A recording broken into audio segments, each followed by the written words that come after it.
भारत सरकार ने निर्यात प्रोत्साहन मिशन के अंतर्गत 7 नए कदमों की घोषणा की है ताकि भारतीय निर्यात को और ज्यादा बढ़ाया जा सके। भारतीय निर्यात को विशेष तौर से एमएसएमई सेक्टर की प्रतिस्पर्धात्मकता, अंतर्राष्ट्रीय प्रतिस्पर्धात्मकता को बढ़ाया जा सके। चलिए इन 7 कदमों को जान लेते हैं। सबसे पहले इस बात को ध्यान में रखिएगा कि वर्ष 2025-26 का जो बजट था उसमें एक्सपोर्ट प्रमोशन मिशन की घोषणा की गई थी और इसके अंतर्गत वर्ष 2025-26 से लेकर के वर्ष 2030-31 तक कितना परिव्यय किया जाना है? निर्यात को प्रोत्साहन प्रदान करने के लिए 25,060 करोड़ रुपए का खर्च किया जाना है ताकि भारतीय निर्यात को बढ़ाया जा सके। विशेष तौर से जो भारत का एमएसएमई यानी micro small medium enterprises sector है उसकी अंतर्राष्ट्रीय प्रतिस्पर्धात्मकता बढ़ाई जा सके। तो ये 7 कदम कौन से हैं? 3 कदम पहले घोषित किए जा चुके थे निर्यात को प्रोत्साहित करने के लिए, अब 7 कदमों की घोषणा की गई है। ये 7 कदम जानना आपके लिए बहुत इंपॉर्टेंट है, इसको हम जानेंगे। लेकिन उससे पहले इस बात को ध्यान में रखिएगा कि दृष्टि संस्थान ने आपकी जीएस की तैयारी को पूरी तरह से कराने के लिए आप घर बैठकर ही जीएस की तैयारी कर सकें, इस बात को विशेष तौर से ध्यान में रखते हुए एक कोर्स लॉन्च किया है, GS studio foundation live online course. ये मात्र 24,999 में आपकी जीएस की तैयारी को मात्र 14 महीने में पूरा कराता है। और इसकी सबसे खास बातों में शामिल है कि इसको करने के बाद जब आप दृष्टि संस्थान की किसी शाखा में जाकर के जीएस फाउंडेशन ऑफलाइन बैच में एडमिशन लेंगे तो ये सारी फीस वहां पर एडजस्ट होगी, यानी एक तरह से ये कोर्स आपको फ्री में पड़ जाएगा। इसके संबंध में जो बैच है वो आपको हिंदी, इंग्लिश और इंग्लिश तीनों में ही उपलब्ध होंगे। इंग्लिश माध्यम का जो बैच है वो आपको हिंदी और इंग्लिश दोनों में चीजें समझाई जाएंगी, लेकिन नोट्स उपलब्ध होंगे इंग्लिश में। आप किसी भी बैच में एडमिशन ले सकते हैं। 2 वर्षों तक की करंट अफेयर्स की क्लासेस का एक्सेस आपके पास रहेगा। जो पढ़ाया जाएगा उसकी पीडीएफ फाइल मिलेगी, नोट्स बनाने में कोई दिक्कत नहीं होगी। साथ ही 10 कलर्ड प्रिंटेड बुकलेट्स होंगी जो जीएस के अलग अलग विषयों को कवर करेंगी। आप अपनी तैयारी का मूल्यांकन कर सके, इसके लिए प्रीलिम्स और मेंस के 18 टेस्ट भी उपलब्ध होंगे।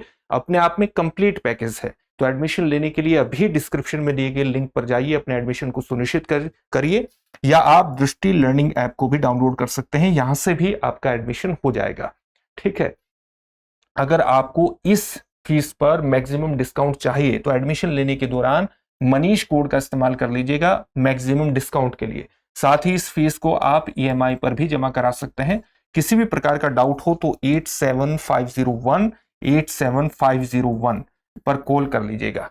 चलिए अब जानते हैं इन 7 कदमों के बारे में जो कि निर्यात को प्रोत्साहित करने के लिए घोषित किए गए हैं। पहला कदम क्या है? पहला कदम है कि जो ई कॉमर्स निर्यातक हैं उनको क्रेडिट सहायता प्रदान करके इसके माध्यम से भारतीय निर्यात को बढ़ाया जा सके।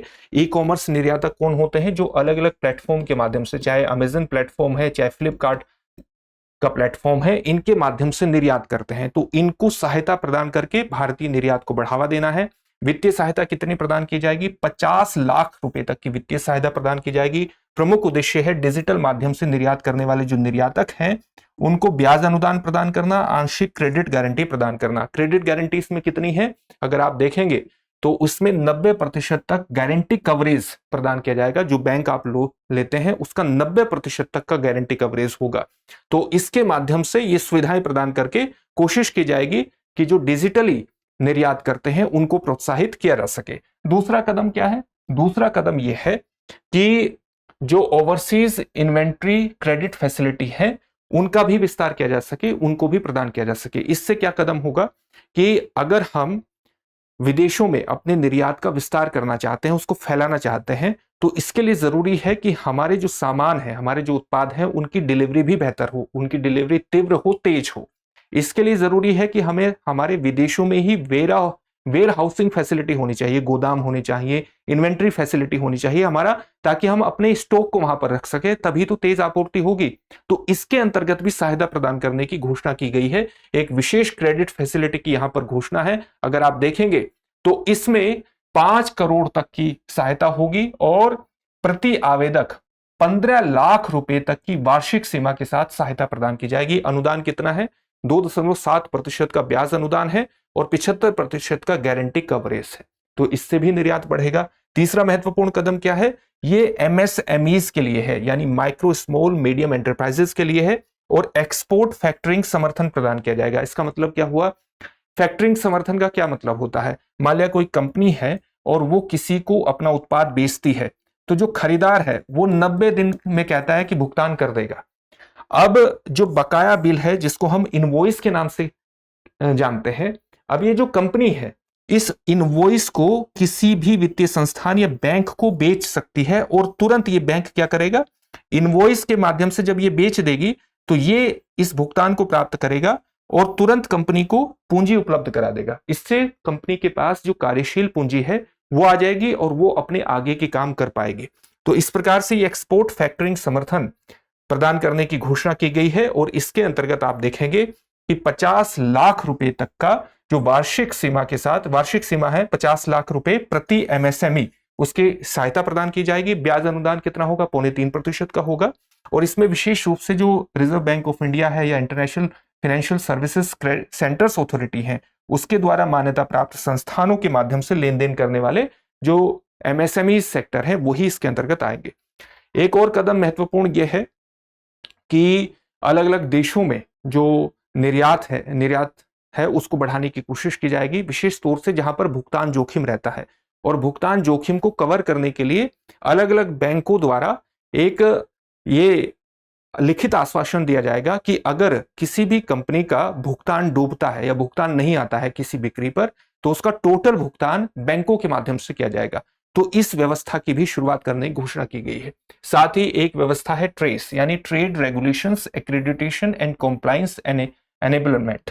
इसका मतलब क्या है, इसका मतलब यह है कि जब अंतर्राष्ट्रीय स्तर पर अलग अलग देशों में अलग अलग उत्पाद भेजे जाते हैं, चाहे वो अमेरिका हो, चाहे यूरोप हो, चाहे जापान है, तो इन देशों की अपनी अपनी परीक्षण व्यवस्थाएं हैं, अपनी अपनी टेस्टिंग है, अपने अपने इंस्पेक्शन है। और कई बार इंस्पेक्शन में बहुत समय लगता है, कई बार इंस्पेक्शन होते हैं। इससे जो सर्टिफिकेशन है उत्पादों के लिए वो प्राप्त करने की जो प्रक्रिया है वो ज्यादा लंबी हो जाती है और कंपनियों की लागत बढ़ जाती है। इससे भी निर्यात पर प्रतिकूल असर पड़ता है। तो इस सर्टिफिकेशन लागत को वहन करने का भी सरकार ने निर्णय लिया है इस ट्रेस स्कीम के माध्यम से। और इसमें क्या होगा, अंतर्राष्ट्रीय परीक्षण, निरीक्षण और प्रमाणन में सहायता प्रदान की जाएगी।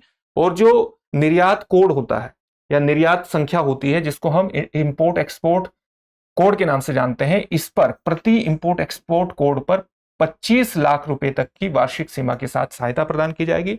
साथ ही जो सामान्य उत्पाद होते हैं जिनके लिए प्रमाणन हासिल करना होता है, कई बार उनको पॉजिटिव लिस्ट में रखा जाता है। और कुछ विशेष उत्पाद जिनको जो हाई वैल्यू के होते हैं, जिनको सरकार निर्यात बढ़ाना चाहती है, जिनको रणनीतिक उत्पाद की श्रेणी में रखते हैं यानी प्रायोरिटी पॉजिटिव लिस्ट में रखते हैं, उन दोनों पर ही सहायता प्रदान की जाएगी। पॉजिटिव लिस्ट पर 60% तक का एक तरह से लागत को वहन करने की कोशिश की जाएगी और जो प्रायोरिटी पॉजिटिव लिस्ट है वहां पर 75% तक की लागत वहन करने की कोशिश की जाएगी ताकि निर्यात को बढ़ाया जा सके। इसी प्रकार से एक स्कीम है फ्लो योजना। क्या है, facilitating logistics overseas warehousing and fulfilment, यानी जो विदेशी वेयर हाउसिंग फैसिलिटी आप क्रिएट करेंगे, अन्य सुविधाओं का निर्माण करेंगे या ई कॉमर्स एक्सपोर्ट हब का निर्माण करेंगे, वहां पर भी सहायता प्रदान की जाएगी। स्वीकृत परियोजना लागत का 30% तक सहायता प्रदान होगी और इसमें एमएसएमई सेक्टर की भागीदारी अनिवार्य होगी, तभी सहायता मिलेगी। तो इसके माध्यम से भी निर्यात को बढ़ाने की कोशिश की जाएगी। एक और योजना कौन सी है या कदम कौन सा है, वो है लिफ्ट का मतलब क्या है, logistics interventions for freight and transport, यानी जो दूरस्थ क्षेत्र हैं, जो कठिन भौगोलिक परिस्थितियों वाले क्षेत्र हैं, उनकी माल भाड़ा लागत बहुत ज्यादा आती है। माल भाड़े की आप कह सकते हैं कि जो माल का एक स्थान से दूसरे स्थान पर परिवहन होता है उसकी लागत बहुत ज्यादा होती है, तो उसमें उनको सहायता प्रदान की जाएगी। ये सहायता कितनी होगी, प्रति इंपोर्ट एक्सपोर्ट जो कोड है वो उसके 20 लाख रुपए तक की वार्षिक सीमा के साथ ये सहायता प्रदान की जाएगी। और इससे हम जो हमारे दूरस्थ क्षेत्र हैं, जो कठिन भौगोलिक परिस्थितियों वाले क्षेत्र हैं, उनका भी एक तरह से एक्सपोर्ट बढ़ाने में मदद हो जाएगी। एक होगा इनसाइट, या इनसाइट मतलब integrated support for trade intelligence and facilitation, यानी आपको व्यापार खुफिया सूचना प्रदान की जाएगी ताकि आप सही प्रकार से निर्णय लें कि आपको कहां पर यह सहायता, एक तरह से व्यापार डेटा प्रदान किया जाएगा और अलग अलग तरह की सुविधा देकर के निर्यात को बढ़ाने की कोशिश की जाएगी। व्यापार खुफिया और सुविधा समर्थन प्रदान इसके अंतर्गत किया जाएगा। परियोजना लागत का 50 से 100% तक का सहायता इसमें प्रदान की जाएगी। ठीक है, तो इस प्रकार से निर्यात को बढ़ाने की कोशिश भारत सरकार कर रही है और इसके लिए इस योजना को आप जानते ही हैं, एक्सपोर्ट प्रमोशन मिशन के अंतर्गत ये 7 कदम घोषित हुए हैं। अब इससे जुड़े हुए प्रश्न को देख लेते हैं। ओवरसीज इन्वेंट्री क्रेडिट फैसिलिटी के तहत अधिकतम ब्याज अनुदान की वार्षिक सीमा क्या है? आपके सामने ऑप्शंस हैं, 10 लाख रुपए, 12 लाख रुपए, 15 लाख रुपए या 20 लाख रुपए। इस प्रश्न का उत्तर कमेंट बॉक्स में कमेंट करके जरूर दीजिए। साथ ही हमारी वीडियो को लाइक जरूर कीजिए, शेयर कीजिए और चैनल को सब्सक्राइब जरूर कर लीजिएगा। आपका सब्सक्रिप्शन हमारे लिए बहुत बड़ी प्रेरणा का स्रोत होता है। धन्यवाद। अब एग्जाम की तैयारी को और बेहतर करने के लिए हमारे चैनल को लाइक, शेयर और सब्सक्राइब करना ना भूलें।